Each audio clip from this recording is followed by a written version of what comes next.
And series movie music విషయానికి వచ్చినట్లయితే music మాత్రం వింటూ ఉంటే చాలా అంటే ఏంటంటే ఒక మంచి హాయిని ఇస్తూ ఉంటుంది మ్యూజిక్.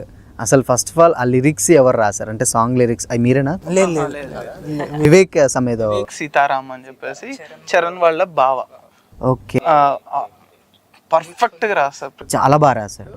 నాకు తెలిసి ఒక 3 ఉన్నాయి అనుకుంటా లైన్స్. ఒకటేమో మీరు హ్యాపీ మూమెంట్లు ఉంది, ఒకటి ఎండ్, ఒకటి మిడిల్ ఉన్నది.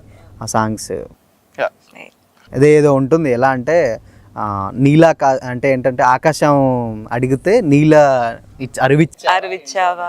బేసిక్ అంటే మనకు మ్యూజిక్ సెన్స్ వింటాం కానీ చెప్పడానికి ఇబ్బంది అవుతుంది. ఆ లిరిక్స్ మాత్రం చాలా బాగా రాశారు. మధ్యలో ఒక చోట చూడలేక కళ్ళు తిప్పుకుంటే, చూపు తిప్పలేక కళ్ళు తిప్పుకుంటే చెంపపట్టి వంక చూస్తావి. ఇవన్నీ ఈ లిరిక్స్ నాకు కరెక్ట్గా గుర్తులేని రాసుకున్నా అయిపోవు. అవి ఎగ్జాక్ట్గా మ్యూజిక్లో సింక్ అయ్యేటట్టు వివేక్ బాగా చాలా మ్యూజిక్ చాలా